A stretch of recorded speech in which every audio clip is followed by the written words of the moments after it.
You're tuned to The Voice of Russia. I'm Hywel Davis, and you're listening to today's debate.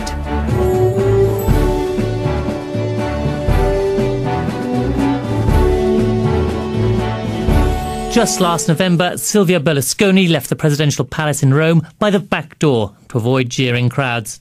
Now, 9 months later, the most controversial politician of contemporary Italy looks set to seek re-election as Prime Minister.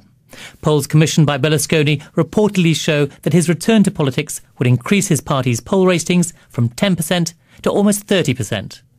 But the former Prime Minister is still on trial, accused of abuse of office and of paying for sex at the famous Bunga parties he held at his mansion outside Milan.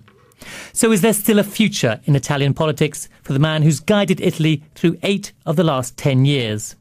Or is the 75-year-old clutching at straws in the twilight of his political career? To answer these questions, I'm joined here in the studio by Dr. Andrea Mammone of Kingston University, London, Dr. Simoni, lecturer at the London School of Economics, and over the phone from Rome, we have Dr. Marco de Andreis of the European Council on Foreign Relations. If I might start with you, Dr. Mammone, is Berlusconi clutching at straws, or does he have a realistic political future? Berlusconi has not a political future as an Italian premier, because it's impossible, in my view, that he will convince so many Italians to vote for him again. I think that his strategy is completely different. He's now trying, to use his usual rhetoric of, I need to do this for Italians, I already saved Italy from communism, this is another extreme sacrifice for the country. In reality, Berlusconi wants to come back. He realized that he cannot stay too far from politics. He knows that in Italy there might be another fragmented parliament. The vote will be fragmented. He knows that without him, his party will be probably pulverized, completely destroyed. What he wants to do probably is to get again there, earning probably the 15% of votes. Certainly will never get 30% of votes, as survey 28 said. So he wants to get back to not to power, but certainly to create a new type of grand coalition where he can still influence power from there. He cannot certainly become a new Monti or something else. Dr. Simoni, do you agree with what Dr. Mammone said, that even though there are these huge economic problems, he still doesn't really have a future as a Prime Minister? I frankly don't believe in his comeback to politics. I think that the recent discussion about this possibility is just summer talk. And it is partially linked to the need of keeping his party united, and he wanted to make sure that everybody knows he's still pulling the strings and making the calls, but it's very unlikely that he's going to run again in next general elections. I won't believe that.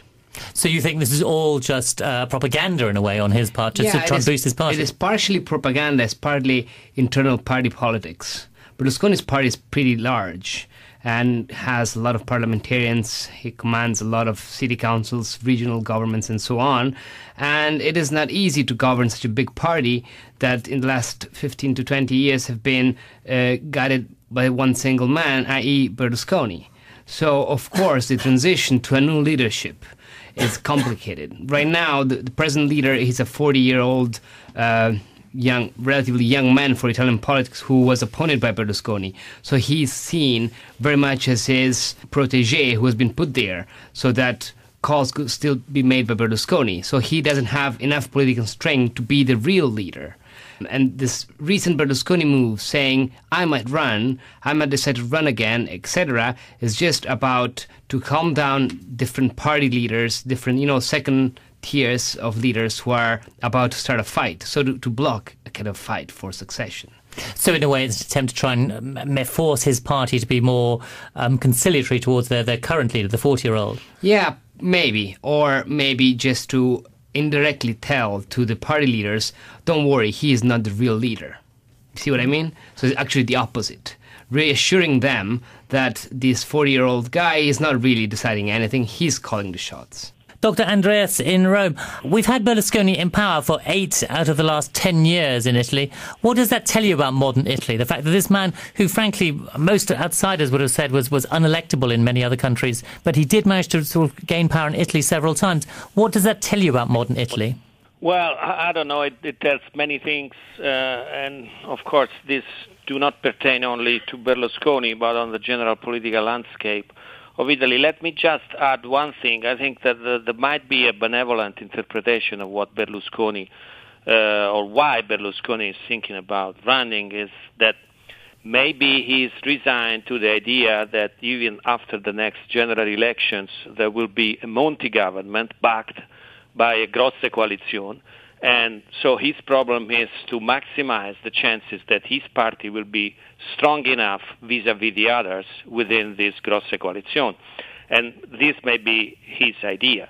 On the other hand, that means that the whole Italian political system is biased against basically old people. When it comes to politics, it seems that Italy is indeed a land for old men, to make a paraphrase of Cormac McCarthy novel. And it's quite amazing, the change of political personnel in both the left and the right is very limited. And what this experience shows, the fact that Berlusconi is actually rethinking what he declared only a few months ago, meaning that he intended to leave the helm of his party to a younger person, has a general meaning of the fact that old people and the idea of changing periodically the personnel of the main political parties, the leaders, is still unknown in Italy. The same applies to the left. We have the same political people who were former prime minister and foreign minister who still run the show. And this, I think, the most serious limit of Italian politics. That's the reason why, at the end, we have to have a technocratic government rather than a politically elected one. So in the springtime, what we're going to see is Mario Monti, his mandate will run out. Dr. Mammone, do you think that this grand coalition is the most likely scenario that's going to happen with Monti in charge? Or do you think Berlusconi might have at least some small role to play? Sure, predictions on Italian politics today, it's very hard. I will not make any bet on it. I think that the scenario today is actually showing us once more how Italy has declined in the last 20 years, because we are still talking about, we have a government led, the previous speaker was right, but it's not just in politics. Italy is an old country for old people today. It's not just politics which is old. The universities, many other sectors just made by old people. We are talking about young people 40 years old, which are not young in other countries, but are very young in Italy. So where are the people from the 30s and so and so and so? It's very hard to make prediction, first. Italian politics is very fragmented, as in my view also the moral landscape.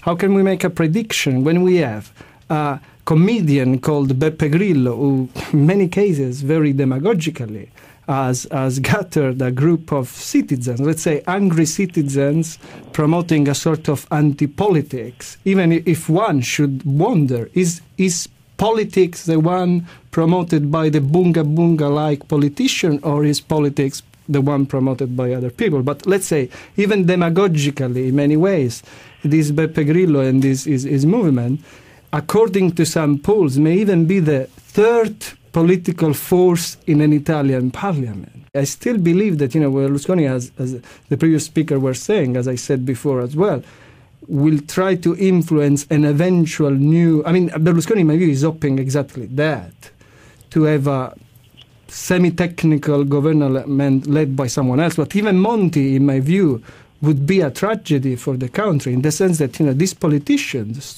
should start to take responsibility for what they've done, in the sense that, it's not always possible to ask an external prime minister or someone else to resolve the problems of the country. This idea of savior is pretty there in Italian history as well. From Mussolini to Berlusconi again, but it's certainly wrong. Moreover, Monti is, once more, a 70-years-old human being. With the great respect that I can have of him, but he's a bit pretty old.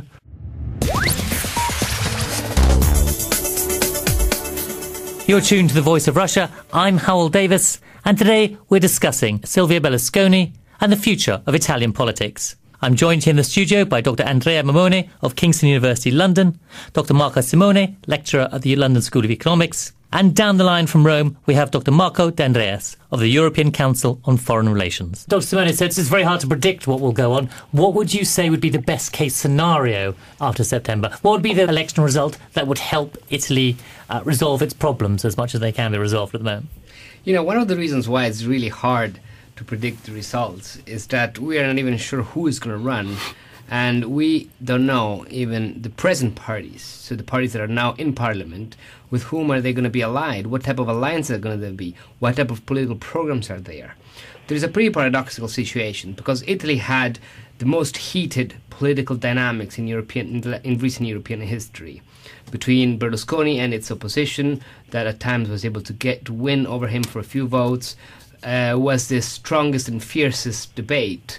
Not only about Bunga Bunga, but about everything. So on the one side you had the immorals, and on the other side you had the communists that wanted to curtail liberty. So it wasn't nice.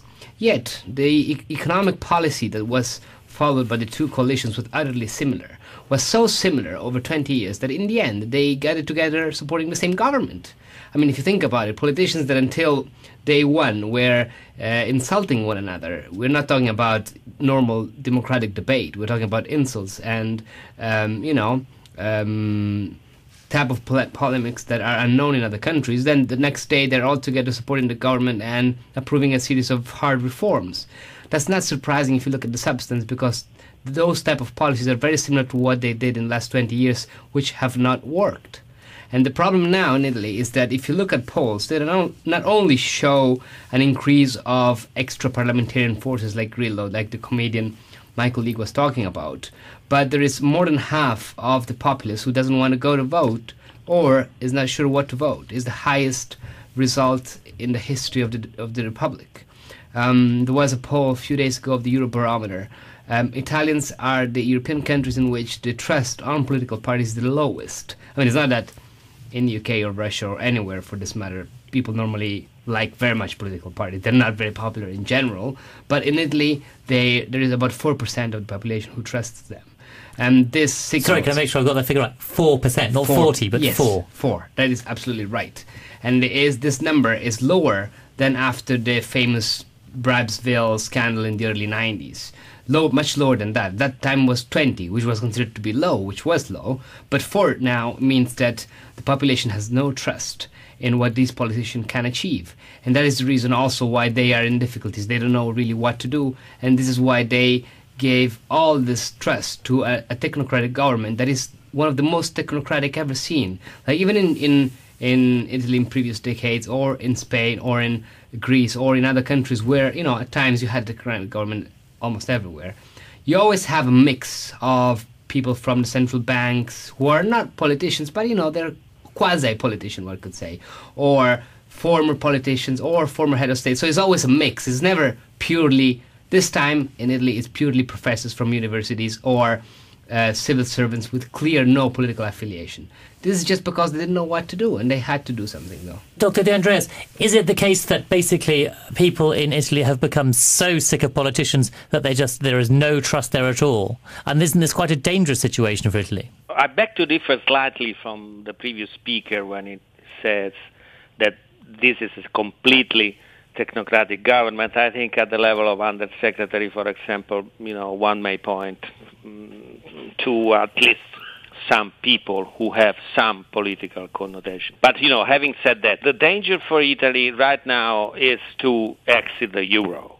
Even this program that you have set up points to the danger Italy is facing, which is going back to talk about Berlusconi instead of talking about our pressing economic and social problems. We have to tackle those. In a certain way, we should forget about Berlusconi as such. We should concentrate, focus our minds on how to solve our economic problems. And this is the number one priority. I don't care about the rest. The Italian people will choose. And if they choose to, vote for Grillo or punish the current parties because they are not up to, for example, presenting new faces, changing a personnel, having new ideas, that's fine.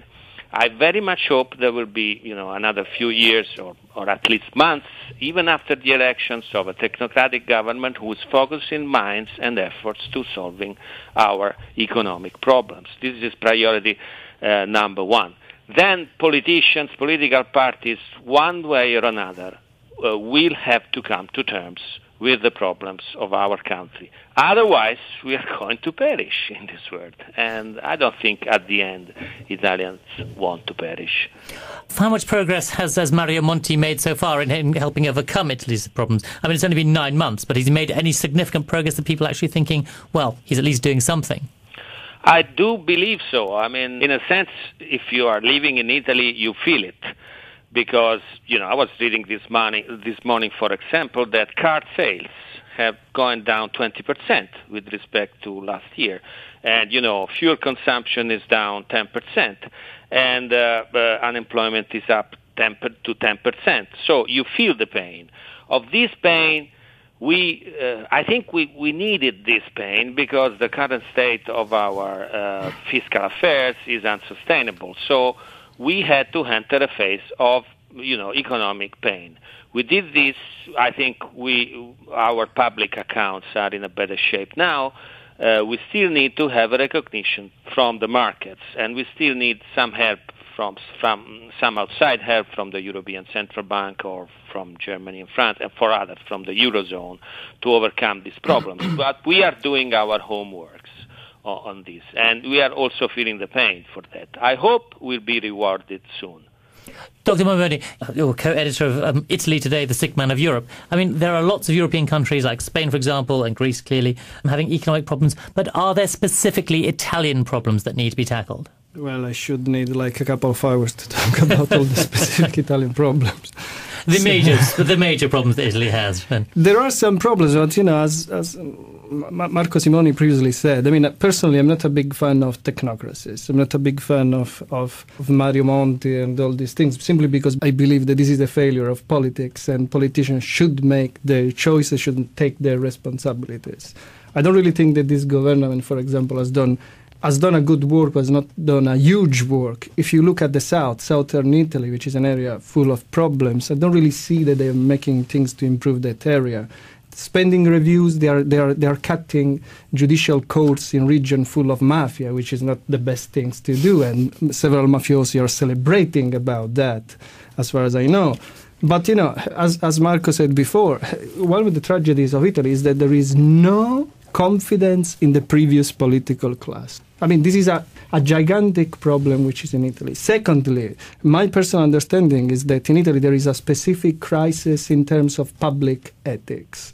And this is Berlusconi has strongly played on that, changing the understanding of concepts and so on, in terms of what is acceptable or not. I mean, this has been huge Italian problems. There are so many others which I cannot discuss, but certainly, as Marco said before, this idea of the political class cannot resolve our problems is pretty problematic.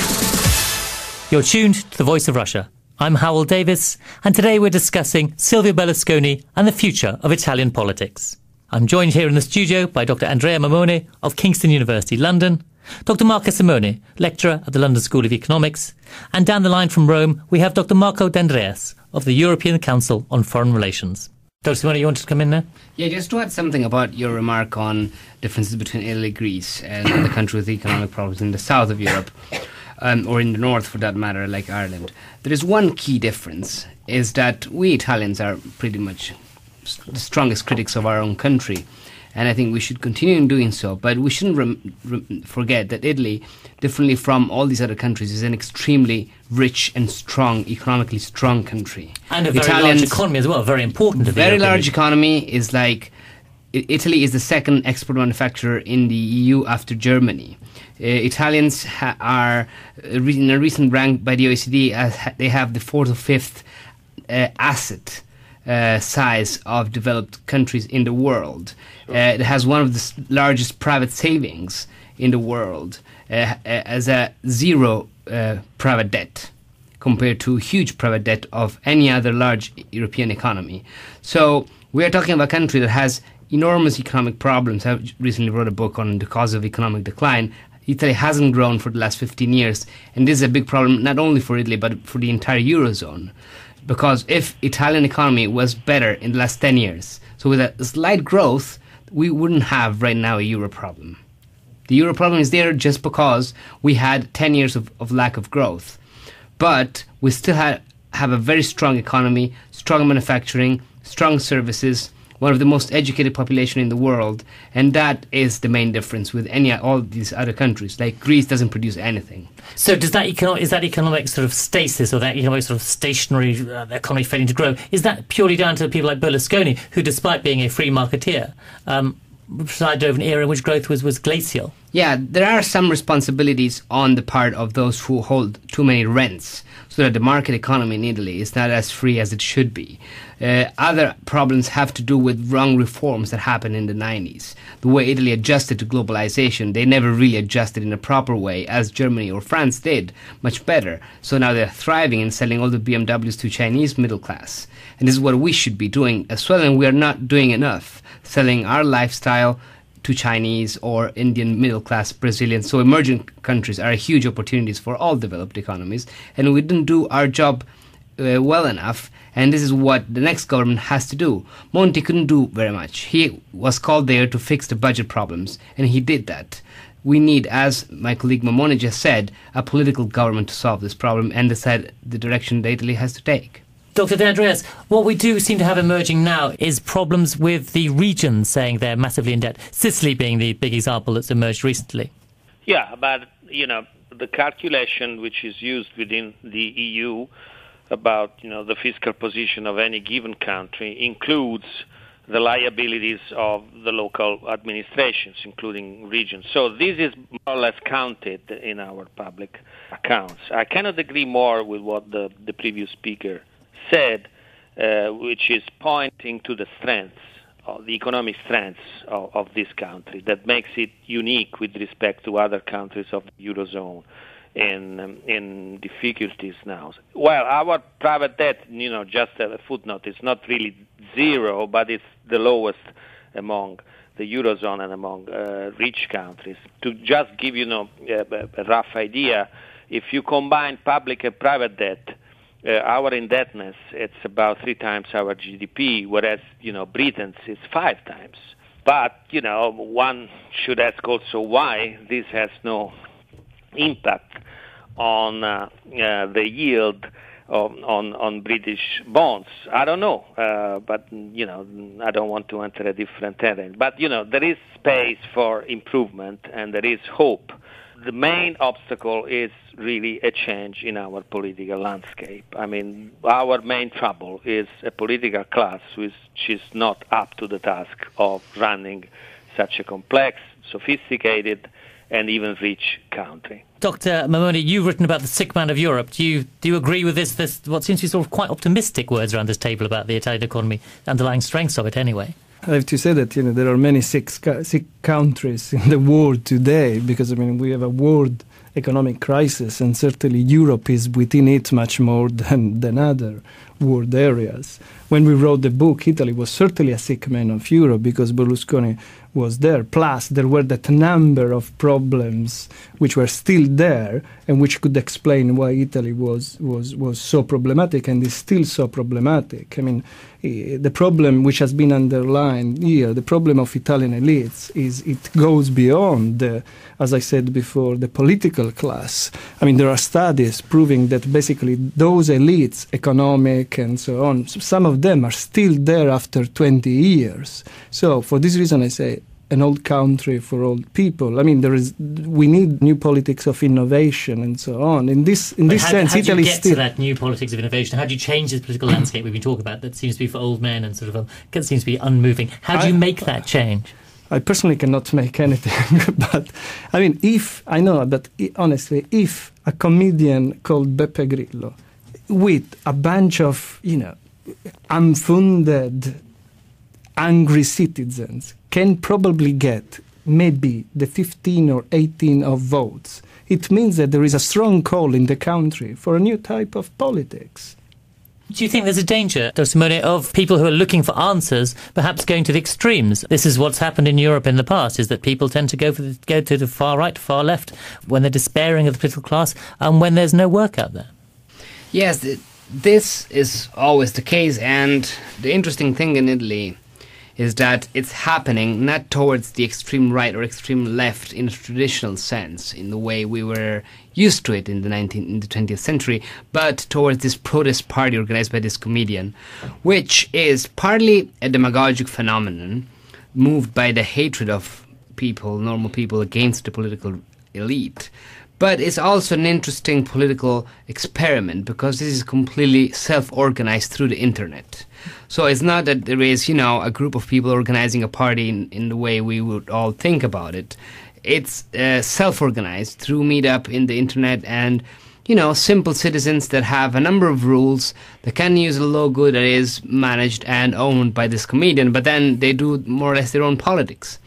And this is actually interesting, and I think it says something about the strong civic traditions of Italy, which is a country that has always had the highest turnout at any general election compared to any other European countries, or one of the highest, perhaps lower than countries where it's compulsory to vote, but higher than the other ones.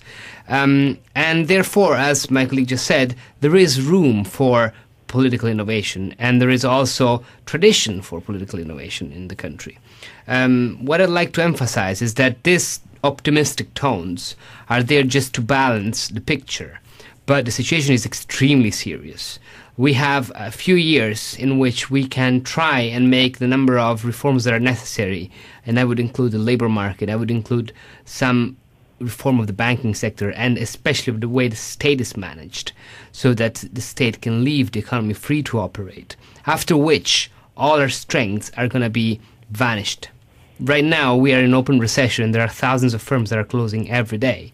If this goes on for another 3-4 years, then yes, Italy would be much closer to Greece and Spain.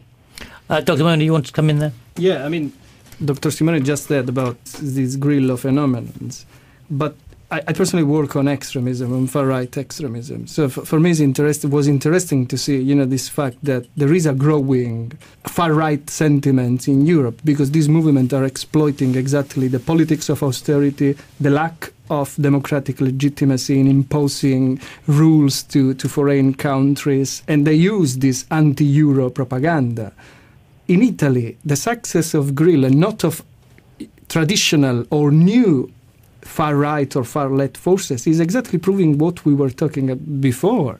The fact that even despite this, and in other countries, extreme right forces are organizing, including in Italy, but in other countries they are gaining votes. Look at Greece, for example. In Italy, there is zero confidence even towards them.